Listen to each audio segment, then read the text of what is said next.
It's good to brew, baby. What is up, YouTube? It's your boy Millsy. Back hometown commander, back for another episode of Millsy Brews, the show where I take my first pass at the commander in front of us on a budget on my quest to brew the magic world. You know the motto, baby. It's ABB, always be brewing, and that's what we're back to do today. That deck list is going to be down in the description for you below. So I'd really appreciate if you could interact with the video, like, comment, subscribe. Consider checking out those links in the description. I'd appreciate it. But today, we're continuing through our Avatar content, and today we're talking about a mono green commander in the set in the Earth King, a 4-mana 2/2 that when it enters makes a 4/4 bear, and then whenever one or more creatures we control a power 4 or greater attack, we can search our library for up to that many basic lands and bring them tapped. It's a really interesting ability because I can't think of a ton of landfall decks that have the ability to get lands in the middle of combat, at least effectively. And so, what this is going to really allow us to do is leverage our landfall abilities, especially ones that put counters on creatures and things like that, to make our creatures even bigger, right? When combat comes around. And not only that, but just take advantage of things like the birds and Final Fantasy that grow for each lands come in. And just try our best to create a big board of value of creatures in green that are going to care about lands coming in and take down our opponents. But I want to say a quick thank you to the channel members. Thank you so much for supporting the channel. If you're interested in seeing all of our videos just a little bit earlier for just $1 a month, consider checking that down below to support the channel. Well, truthfully, landfall is a really wide net we can cast. So the question becomes, what are the landfall effects we want to see? And my thought process was, I really want landfall abilities that are going to buff our creatures, because when we get these lands in the middle of combat, we want to profit from it. Of course, my mind immediately goes to something like Bristly Bill, right? Whenever a land comes in, you put a counter on one of your creatures, and you could double the number of counters on your creatures. I think this plays really nicely with the Earthbend mechanic, right, in Avatar, so that makes sense there. My mind immediately went to something like Baru. Whenever a forest comes in, all of our green creatures get +1/+1 and trample until end of turn, which is very interesting. I think that's one of those things that can make our board state a lot better. Same thing with something like Glacier Godmaw, right? Giving all of our creatures +1/+1 vigilance and haste whenever a land comes in. Again, this is almost arguably even good in your main phase too, right? Because you give out that haste to all your creatures. Mightform Harvester doubling the power of target creature you control whenever lands come in is a huge deal, especially if we could pair some of these big green creatures with Trample, right? Mossborn Hydra just doubles the number of counters on it whenever a land comes in, and Pax Trample so become a nice big threat. Rampaging Bailoff is going to make a 4/4 beast whenever land comes in, giving us more of those 4/4s right for the next combat. Sox Chocobo just grows itself by a counter for each land comes in, a nice cheap creature that could become a threat over the course of turns. Scythecat Cub, very similar to Bristly Bill, putting a counter on a creature we control whenever a land comes in. But if it goes off the second time, you get to double the amount of counters on that creature instead, which is a pretty cool thing to have happen. And then Tifa, of course, whenever a land comes in, you double her power until end of turn, and she packs Trample. So there's these nice threats, right, that we could stick out alongside some of these other effects as well. But it's not just that. Titania, just like Rampaging Baloths, makes a 5/3 whenever a forest comes in. Chocobo Racetrack makes in one of those 2/2 birds I was talking about from Final Fantasy, where they grow every time a land enters. And then we get into a couple more ways to put counters on creatures. Retreat Kazandu, Ride the Showproof, Roaring Earth, all can put counters on creatures whenever lands come in. Just basically growing our board and making them harder to deal with. And then we have the new Solid Ground, which earthbends when it comes in, but it says if you put one or more counters on a permanent we control, we put that many +1s. This is kind of a hardened scales effect for us, but we get the ability to earthbend as well, making one of our lands into a creature, and that land is going to actually be a 4 because its own ability, Solid Ground static ability, is going to make that earthbend into a 4, basically, right? So that's kind of nice too because it plays into really well what we're trying to do. But I don't think it's just about landfall. I think it's also about taking advantage of some of the things that land matters cards will care about. Things like having your power and toughness be equal to the number of lands you control. We see things like Ashaya and Sandman just grow with the number of lands you control. And actually, Ashaya go ahead and makes all of our other non-token creatures into lands as well, just allowing us to pair with some other abilities. Toph Earthbending Master gets an experience counter for us every time a land comes in, and then whenever we attack, we earthbend to X, where X is the number of experience counters you have. Again, just making more of those creatures as we see more lands come in. Lumbering World Wagon grows for each land we control, and it's pretty easy to crew. And every time it comes, and then every time it attacks, right, it's getting you another basic land. Staff of Titanium makes a 1/1 forest on attack, but gives it the creature scope to a buff for each forest you control. The new Crystalline Armor gives the creature its enchanted +1/+1 for each land we control and trample. So you can start to see where the more lands we have, right, these effects are really going to start scaling and growing into the late game. But since we're in mono green, we also just want to play mono green Stompy value. So my thought was something like 7 mana Nissa from Phyrex Obi-Wan, that -7, giving all of our creatures +1/+1 for each trample or forest we control. A trample is a huge game ender.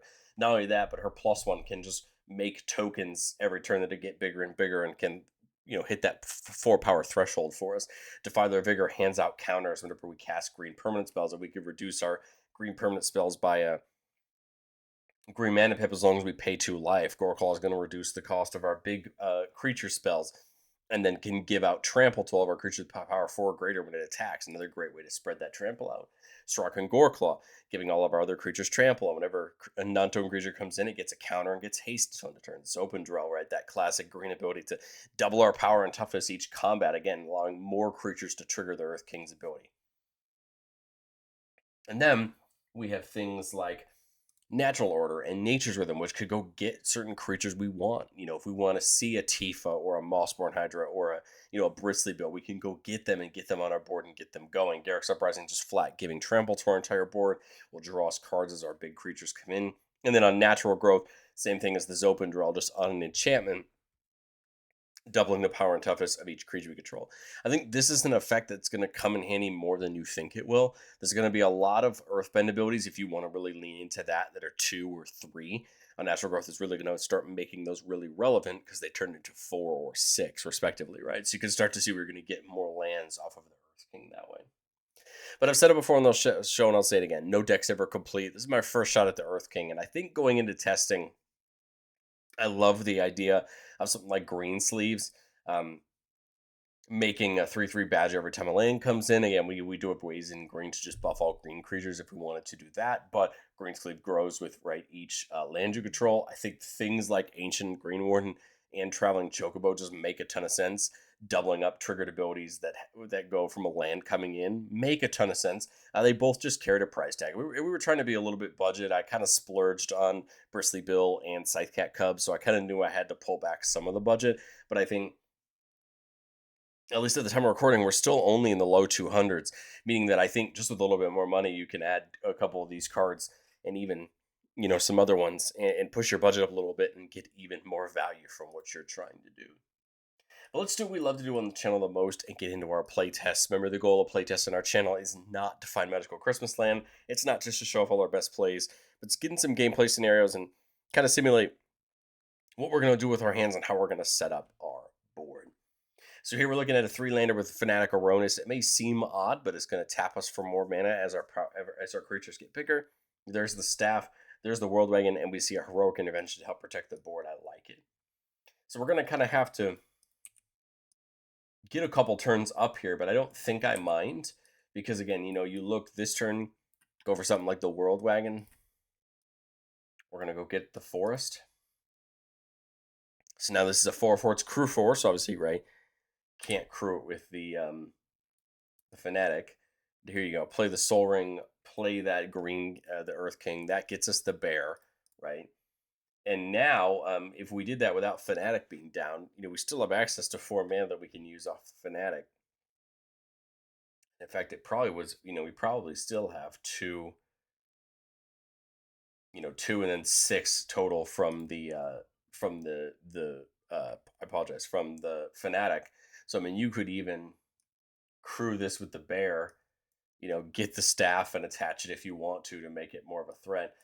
But otherwise, I think I would probably just crew it with the Bear and attack. That's going to trigger the Earth King, because remember that Earth King doesn't care about it attacking, it just cares about anything attacking. So basically, I'm going to get 1 for its ability and 1 for the Earth King. So we're really just, stacking up mana. Now this Lumbering World Wagon's becoming right? A really nice threat. The only thing we haven't seen yet, right, is a nice easy way to continue punching through. But 4, 5, 6, 7, 8, 10, 14 mana. So I mean, we do have enough to go like Zopendrel plus Unnatural Growth, right? Um, so everything's power and toughness. You could do that, or um, you could get the staff, try to get more of those land creature tokens in to maybe double them with both of these abilities. 7 for Zopendrel, 1, 2, 3. I don't have enough to do. I have enough to get all 3 in. I just don't have enough to equip the staff. And let's see. If I do just Zopendrel, and then I equip this here, it has to attack, right? Quick creature attacks. I was gonna say I could use it to crew the World Wagon, but we probably don't even need the World Wagon because now this is this is 2 creatures attacking for sure, right? You get the Forest Dryad token, and then we're gonna go get what, 2 basics? So on damage, I mean, this is a 1, 2, 3, 4, 5, 6, 7, 8, 9, 10. It was what, an 8? So it was a 10-10 before, and it got doubled because it's Zopendrel. So this is a huge attacker even without trample. And unfortunately now all we're missing is just a way to punch through for more damage. That's really the only thing we're missing. But you can start to see that you just absolutely bankrolled yourself, right? And I think that's what the deck's probably going to do such a very good job at is not having any issues with mana and basically just having enough mana to work with the things. It's just going to be about, I think, finding the consistency, right, in your hands and making sure you have the pieces to put down. Playtest 2 here. Keep it a 4-lander with the Shifting Woodland. There's Sandman, Pack Leader, right, drawing us cards as creatures come in, Rampant Growth. So there's some interesting options. The turn 1 draw is Skyclave Pickaxe. Whenever a land comes in, the equipped creature gets +2/+2 till end of turn. A very interesting card that I think could be really interesting to put on the right thing at the right time, right? Helping us out. 4 mana here. I could go Earth King. That just gives me just the bear next turn, I think, right? For the attacks, but that doesn't seem like a bad idea. Get the process started. Ooh, there's Galta going to come down nice and cheap here soon. So if I go into Garenbrig for 6 mana, but I can only cast it on creatures, what would I do? I guess Sandman, which is 5, and then Galta.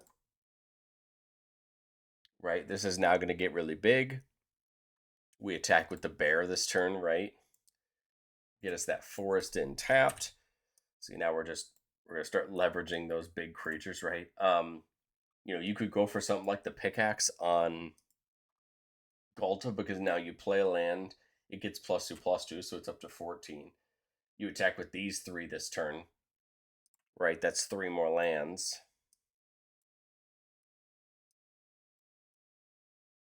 So now you're talking about +8/+8 total, so it's a 20/20. Sandman is a 11, and now you can use something like Wild Speaker to just give them all a buff. Or here, I think it's just you could just draw a ton of cards. You could choose to do this before combat if you wanted to, so that you're only drawing 12, whereas right now I'm drawing 20, right, because of Galta being huge. But if you kind of think about it, now you're not going to have to worry about mana, right? Because you're going to just keep getting more and more of it here through this process of attacking. Now they kind of have to get rid of the Earth King, and I almost feel like it really doesn't matter because you're going to do some great damage this turn. People are going to have to chump block even the Sandman, and then even if I do draw 20, I mean, pick your best 7 and keep rolling, right? Even if we have to put down to hand size, but I'd almost rather wait till the buff goes away and during my opponent's turn, Return of the Wild Speaker, right, to draw 12. Because then I don't have to worry about my hand size, and now I get to untap on my turn with all of these things in my hand that I can now take advantage of. Things like Enraged Forerunners that can hand out Trample, right? We could put down ride the show poof and way like that, start handing out counters. I mean, I think this makes the most sense. But I mean, we have a ways to ramp. We have creatures that are start growing, and I think you just kind of see in a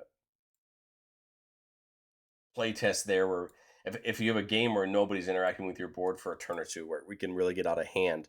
But again, we see we're probably not gonna have any issues with mana, right? I mean, at some point you're going to start amassing enough of it that you're not gonna have to worry about it. Here in playtest 3 land, but we see Utopia Sprawl for the ramp. You see Bristly Bill, we see we see the Outcast or Trailblazer, which whenever it comes in, gets a mana of any color, and then whenever a creature power 4 greater comes in, we get to draw a card. So it's a nice way to get some card draw, and then there's the borrow. So I don't mind this hand at all. I was trying to decide what my turn 2 play was going to be. Question is it the World Wagon? My Trailblazer net of mana, I'm just not doing anything with it, right? If I do this turn, it nets me, it gets me up to 4 mana, and then this would get me up to 6 the next turn, where I could play, multiple things. And then remember that you can crew, right, with a creature that just came in this turn that doesn't affect Summoning Sickness.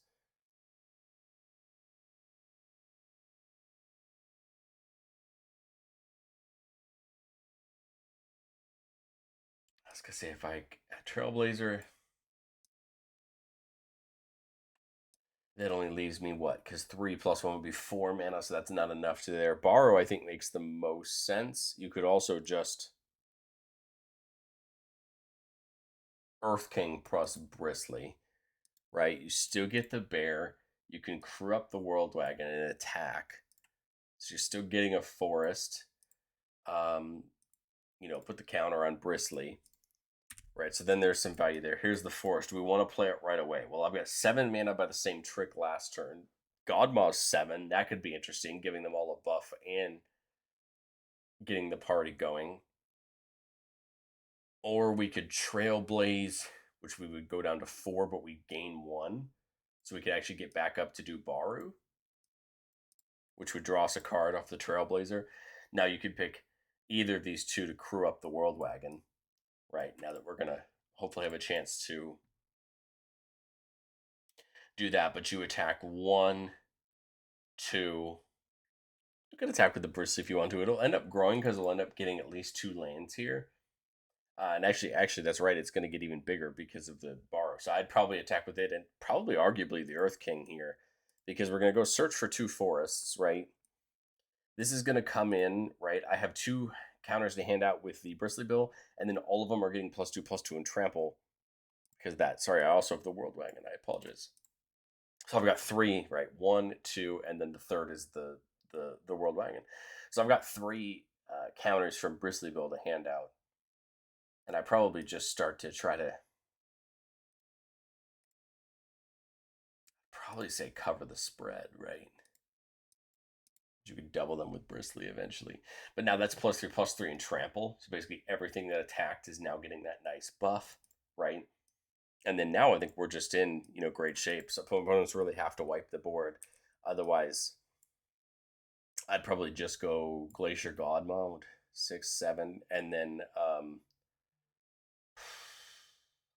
play the forest for turn. Everything gets +1/+1 and trample. You have another, counter to hand out. But remember, you get the whole buff from Baru just on the +1/+1 and trample. So now all we need is a creature to buff up the World Wagon. But I've got 4 mana, so I mean, I could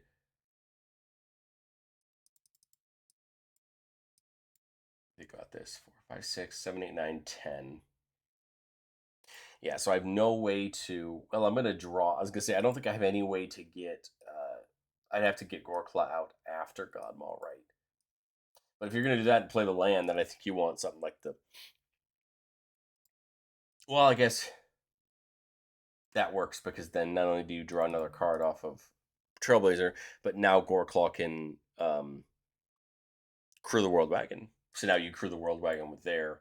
You've got all these creatures that have the buff in their attack. You're getting 1, 2, 3, 4, 5, 6, 7 for us. And this is just probably, if you kind of think about it with Borrow Out, that's kind of a mini overwhelming Stampede if you think about it. Because not only did you get the +1/+1 from the Godmaw originally, You're getting the 7 from Baru for those all coming in. You're getting all the build triggers, and you're getting all the Godmaw triggers again because they get another buff whenever the lands come in. So I think you can start to see where when you start to pair these abilities together, right, how fun and interesting they can get, right, to just swarm and overwhelm the board. Let's do one more here. Got a four-lander with Mightform Harmonizer and Mossborn Hydra. Very interesting cards. And we see the racetrack there on the top end. Here, I think we waste no time going for the Nature's Lore. It's a little awkward because now I kind of have to choose what I want to do with my turn 4 play.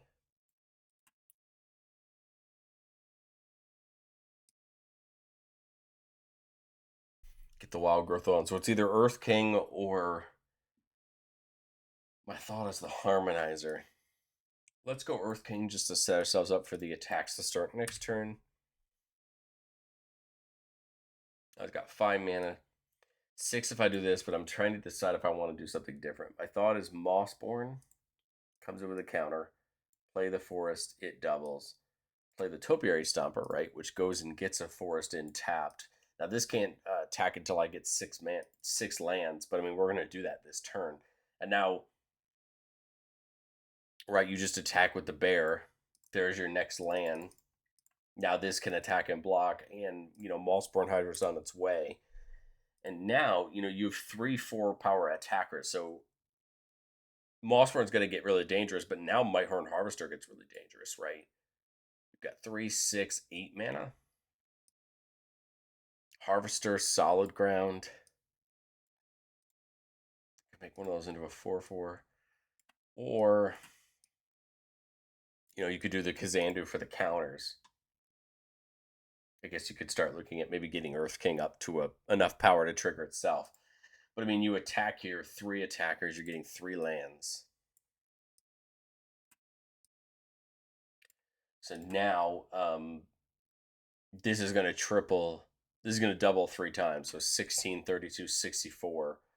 I've got 3 counters to hand out. I'll probably just put them all on the Earth King just to get him up there for the next turn's attack. But now I have 3 Mightform Harvester triggers to double the power of a creature we control. So Mossborn's already at 64. I mean, arguably someone has to block him with enough to not die to it. So I'd probably just double these guys. Make this maybe 8, 16 and make this 8, and to just still get the attacks through. And I mean, now, like I said, this is a very large amount of counter. Somebody has to get rid of the Hydra. Otherwise, at minimum, someone's just mega dead, right? Just at 64, they're dead alone. But remember, now I'm going to get, right, 4 lands. So now we're doubling even more. I'd probably just now go into something like the racetrack. So that way, as these lands are coming in, you're getting the 2/2 birds that'll continue to grow. And again, we're plenty fine at that point. If someone doesn't, even if somebody takes this Hydra out, I'm still willing to make the attacks. That's 4. Harmonizer can double all of their powers. Not only that, but you're making 4 birds that are just going to grow on your future turns, right? So the whole goal here, and I hope you could see, is like settling this board together of these green creatures that just care about lands coming in, just to net value and have a ton of fun. But I'd love to know, what do you think of the Earth King down in the comment section below, and I will catch you on the next one.